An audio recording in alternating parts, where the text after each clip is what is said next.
On va parler maintenant de rééducation avec l'intervention du docteur Jégu.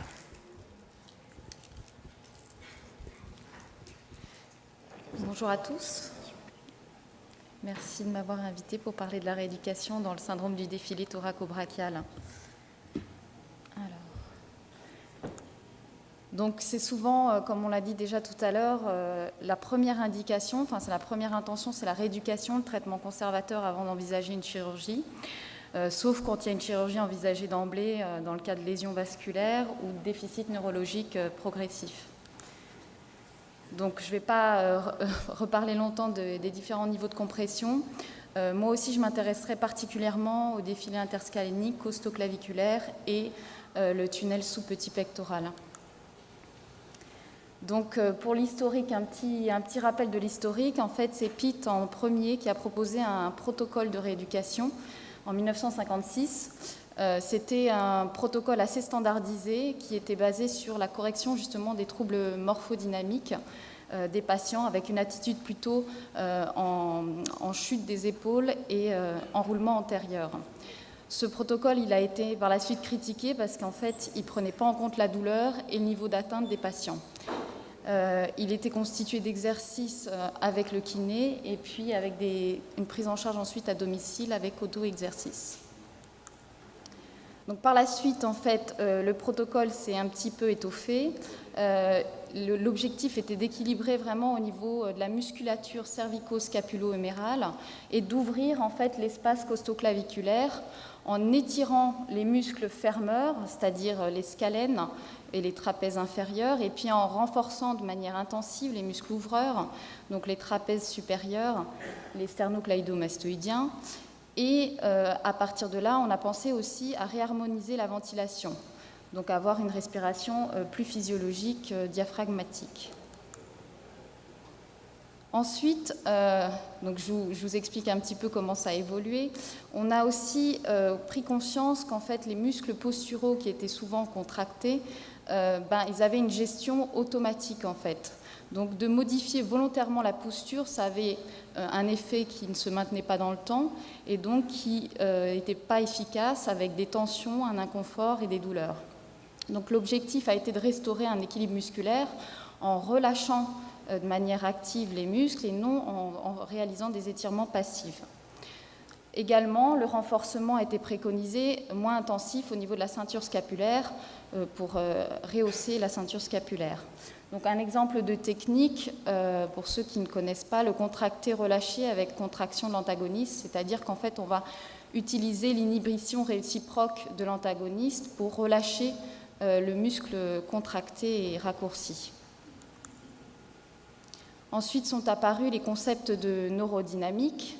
Donc là, en fait, on s'intéresse à corriger la biomécanique, c'est-à-dire à pouvoir mobiliser le nerf, le tissu nerveux, dans sa gaine et dans les tissus mous environnants.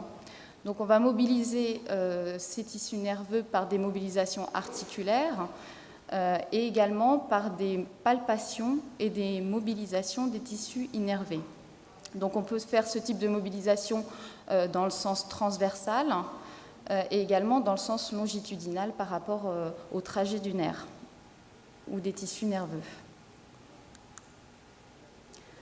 Les autres traitements conservateurs qui existent, les traitements symptomatiques antalgiques, bien sûr, il faut les mettre en place quand on débute la rééducation. Donc tout ce qui est physiothérapie antalgique, le TENS peut aussi avoir une efficacité.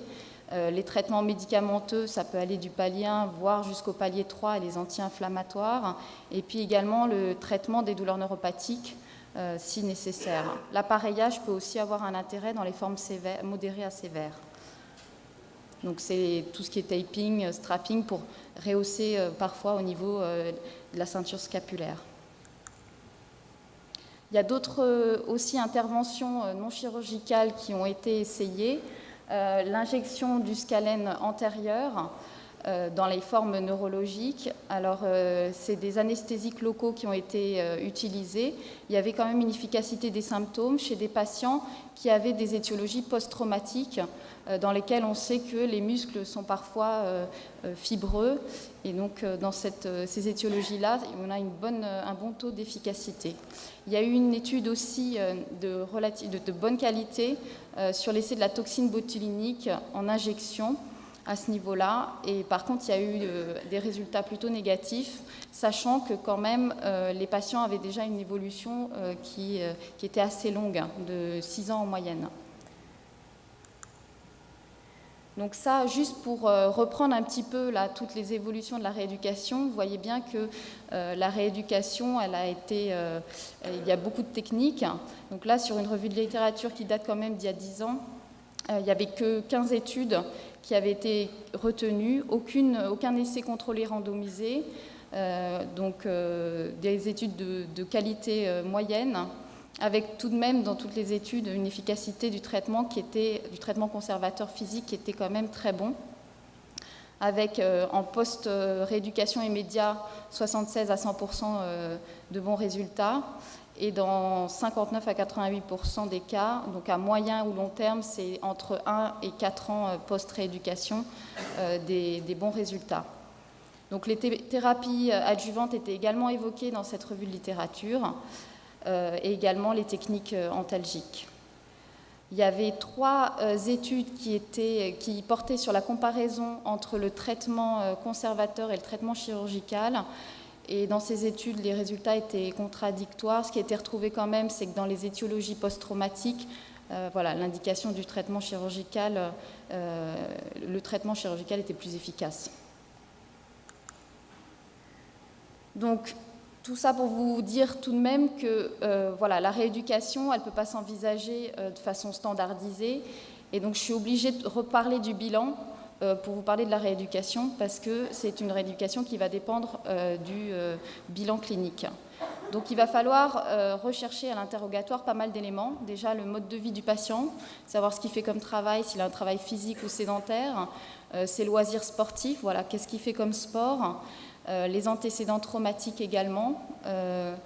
Également rechercher un crush syndrome, qui est quand même relativement fréquent, qui est un signe de gravité.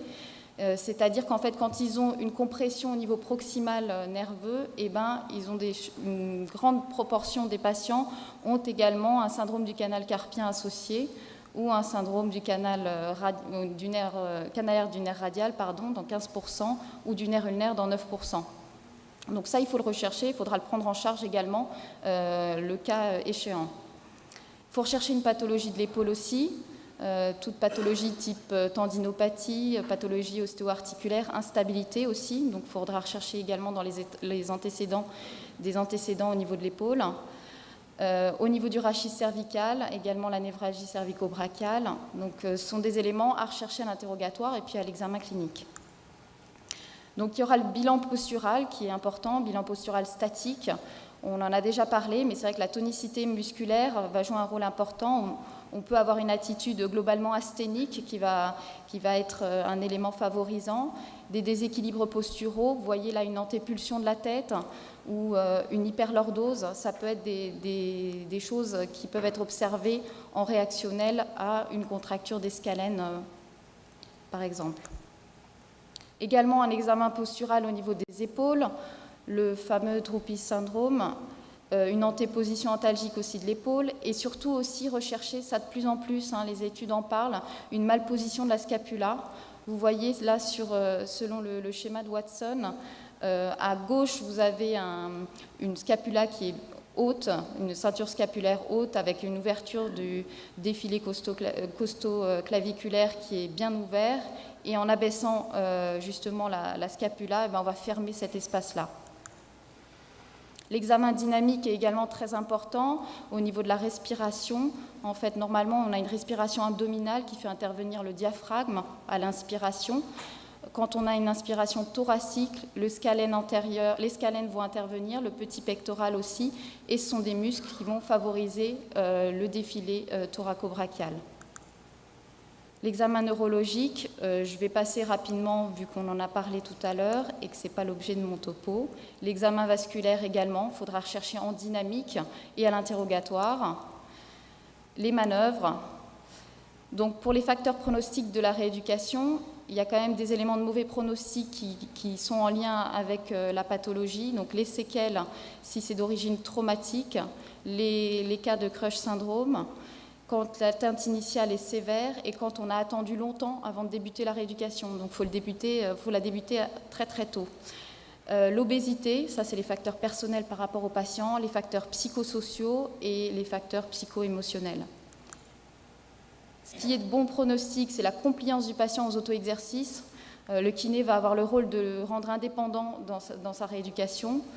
Les modifications des facteurs ergonomiques au travail ou au domicile, et puis le travail sédentaire, ça va être plus facile de retourner au travail si on a un travail de bureau. Les grands axes, donc kinésithérapie ou ostéopathie. L'ostéopathie est très intéressante dans cette pathologie. L'objectif vraiment, c'est de restaurer la mobilité et la stabilité de la scapulo-humérale et de la scapulothoracique. Vraiment, la scapula est au centre des mobilités à ce niveau-là. Restaurer la mobilité cervicale, relâcher les muscles posturaux et pas étirer les muscles posturaux, faire du travail de proprioception, c'est-à-dire faire prendre conscience au patient de ses mouvements, et puis lever les éléments compressifs et entravants. Donc je vais redire rapidement. Les éléments compressifs, ça va être tous les éléments musculo-tendineux qui vont pouvoir rétrécir la traversée, donc renforcer les muscles qui vont pouvoir surélever la scapula, ouvrir l'espace, et puis étirer les muscles qui vont au contraire refermer cet espace-là, lever les éléments entravants, donc c'est-à-dire la neurodynamique, la mobilisation du nerf dans les tissus environnants, le travail respiratoire, ça c'est vraiment important, réharmoniser la ventilation, apprendre aux patients à gérer les exercices qui lui sont spécifiques à domicile, le reconditionnement à l'effort au niveau régional mais également au niveau global, et puis la réadaptation professionnelle. Donc en synthèse, la rééducation, donc c'est souvent en première intention, donc vraiment j'insiste là-dessus. Intéressant aussi, je pense, en post-chirurgie, du fait des lésions, et c'est important de pouvoir corriger rapidement des troubles posturaux.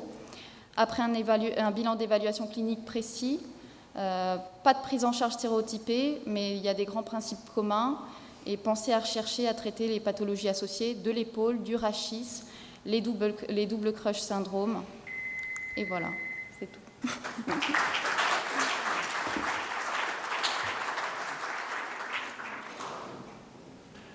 Merci pour cette présentation. Est-ce qu'il y a des questions dans la salle? Oui.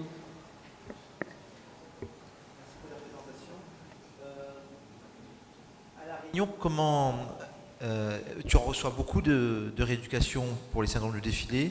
Sinon, est-ce que tu as des relais en ville pour cela?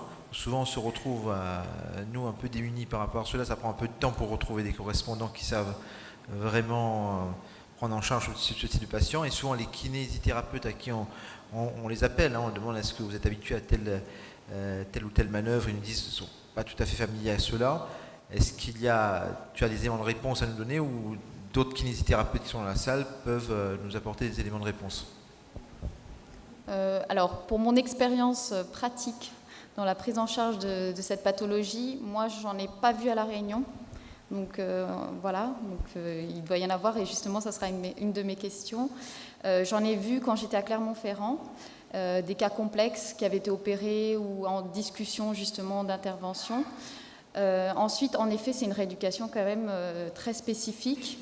Et je pense qu'en kiné libéral, il y a certainement des kinésithérapeutes qui sont spécialisés dans le domaine, mais il ne faut pas adresser le patient à n'importe qui parce que ça peut être mal géré. Après, il y a des ostéopathes qui en prennent en charge et qui sont quand même bien sensibilisés au problème. Donc, voilà. Est-ce que vous avez un protocole spécifique après chirurgie, différent du protocole habituel? Et au bout de combien de temps après la chirurgie conseillez-vous de le faire? Alors moi, j'ai pas de protocole. Alors pour moi, en tout cas, moi, j'ai pas de protocole, justement, parce que je vous dis, en pratique, je ne vois pas les patients, et je pense que c'est géré en libéral pour l'instant. Moi, j'en vois 4 ou 5 par an et la plupart du temps, on les confie à. J'ai un ou deux correspondants de kinésithérapie sur le nord et l'est à qui on les confie et qui établissent un protocole qu'on met en commun. Mais après, je voulais savoir effectivement si tu avais des protocoles particuliers, même en pré-chirurgie. Souvent, c'est des patients qui ont des formes neurologiques et qui s'améliorent après rééducation. On opère très peu. J'opère souvent des formes artérielles ou des fois des formes veineuses et très peu des formes neurologiques. Mais je n'ai pas de protocole, moi, post-chirurgie au niveau rééducation.